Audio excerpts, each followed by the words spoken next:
Hello everyone and welcome to today's episode, the 1 Year Life Transformation Challenge, where we talk about the 10 laws of Zen to help you reach your full potential.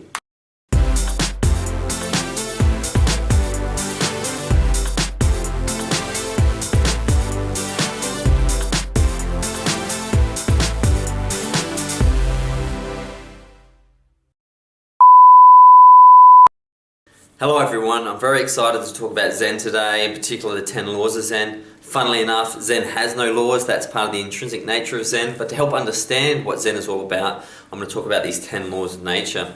So as always, I'm going to begin with a quote, and that quote is, "A student filled with emotion and crying implored, 'Why is there so much suffering?' Suzuki Roshi replied, 'No reason.'" Suzuki Roshi. So, the understanding of Zen is the understanding that our true nature is connected with our environment. We are one with the clouds, we are one with nature, we are one with all these organisms. But there's a thin slither of our brain called the prefrontal cortex, which tells us we're not. It creates this internal dialogue, this internal world of thinking and thought, which is constantly taking us out of our environment and living in fantasies and creating problems, but also creating solutions to those problems. However, you didn't have a problem to begin with, so the solution is unnecessary. This understanding is a phenomenal understanding and insight, which is now being backed up by neuroscience and quantum physics. So the concept that your mind creates your problems is really important to understand. As humans, we have a unique advantage in our brainstem. Outside our brainstem, we have a thing called the prefrontal cortex, a thin sliver, the executive functions of our brain at the front of our brain. And what it does is it allows us to plan and to reflect.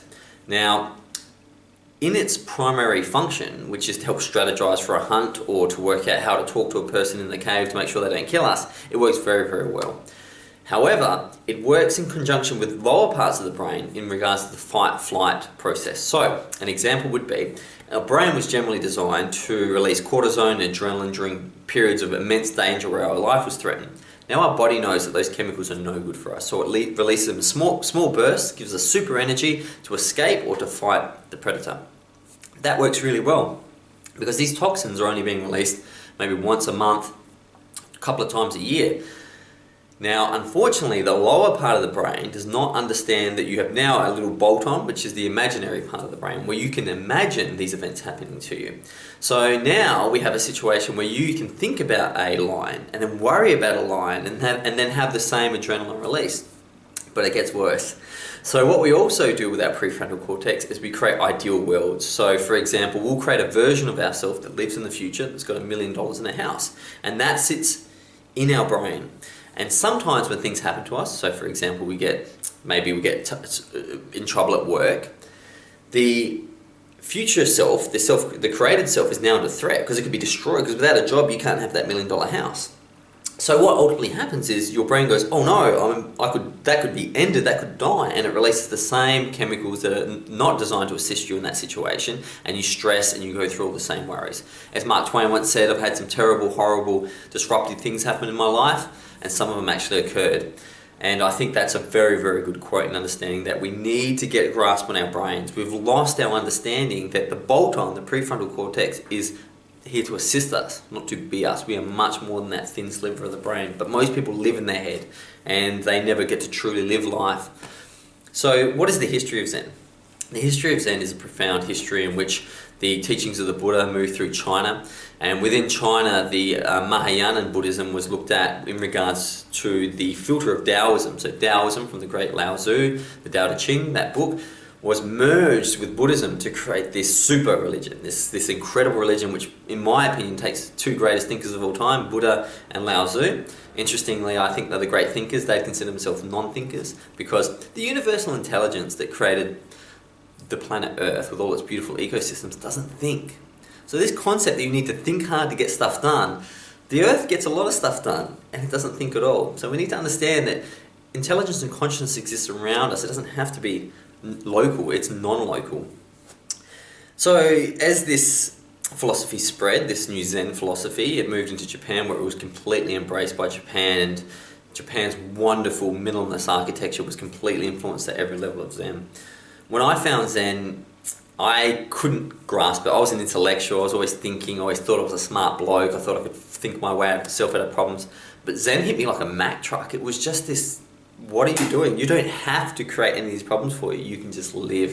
And it's very liberating for me, and I am the person I am today thanks to the concepts of Zen, which there are no concepts, the trying without trying sort of thing. I'm going to help you understand Zen a little bit better through these 10 concepts, and it will let you know the key primary indicators. Later on we're going to do a series on how Zen treats the metaphysical world, but right now this is a sort of brief overview. So number one rule to Zen, let go of comparing. So contrasting comparing is a mental activity. Birds don't sit there and go, oh, my feather's as nice as that other bird, and then get eaten by a cat in the tree because it wasn't paying attention. Comparing and contrasting always leads to one of two things. You're worse than or better than.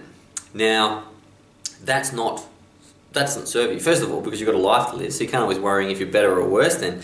But ultimately, let's look at those two outcomes from comparing. If you're better than, you've got something to lose. And if you're less than, you have something missing from you. So comparing and contrasting others is only going to lead to suffering. Number two, let go of competing. So within Zen, because we're all one and connected, who are you competing with? The idea of competition creates competition. We are all connected. The goodness of the earth, a better world leads to better lives. You only have one person to compete with, and it's yourself. And because you are connected with everything, you just have to do the best thing by yourself. That's the true competition. Number three, let go of judgments. Constant habitual labeling and judging does nothing to serve you. Constantly asking whether that person's done the right thing or you've done the right thing stops you from doing the right thing. It's a mental procrastination that keeps you trapped in the future or the past. Let go of judgments, they don't serve you. And my homeboy from 1st century Judea said it best, he who is without sin cast the first stone. If you've never sinned, then go ahead and judge. But if you have, think twice about it. Number four, let go of anger.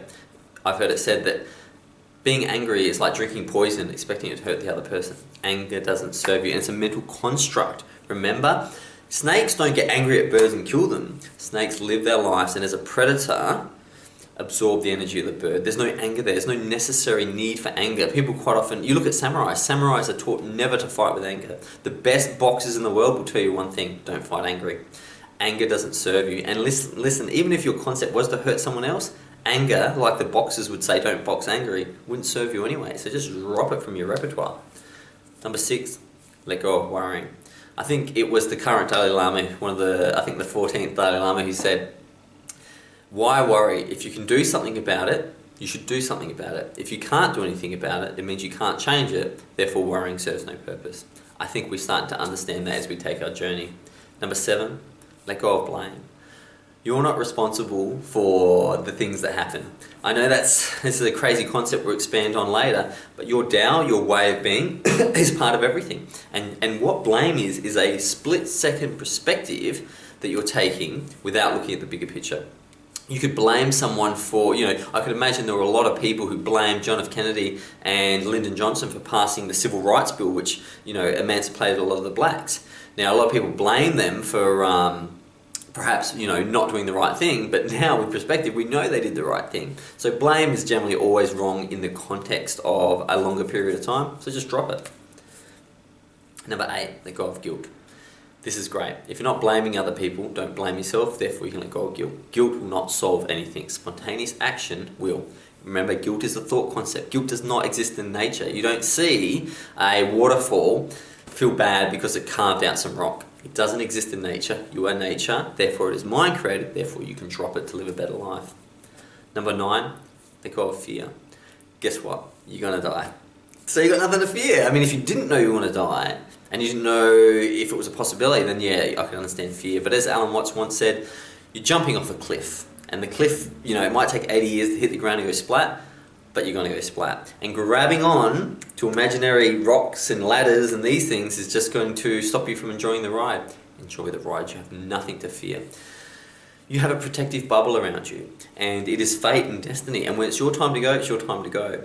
And when it's not your time to go, you won't go. We hear so many amazing stories about people not getting onto planes just before they crashed or just avoiding earthquakes. It just wasn't their time. And nothing can be wrong because the universe created it. And number 10, I love this one.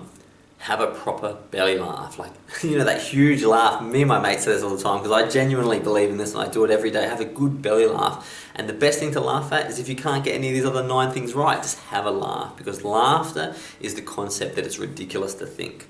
You know, laughter always involves a joke that makes you think something and then either takes it away or changes it. Think about jokes that ask, why did the chicken cross the road? You come up with a normal answer, and then the answer you get is abnormal, so you put them together and it's funny. It's a construct of the mind, and it beats all the other constructs of the mind. Zen is a phenomenal philosophy. I hope you appreciate these 10 little jewels that we'll put together to help understand Zen. We'll talk more about the metaphysics of Zen later, because it will help you free your thinking mind and act spontaneously from the true Tao, who you really are. Success, love, all those things come spontaneously. It's all effortless. You don't have to try to fall in love with someone. It happens without thinking. All the great things in your life happened without thinking, and you could go back and think about that and your brain might tell you different because it wants to keep you thinking, but ultimately just be in the moment, be present and do the right thing, which is nature. Until tomorrow, goodbye.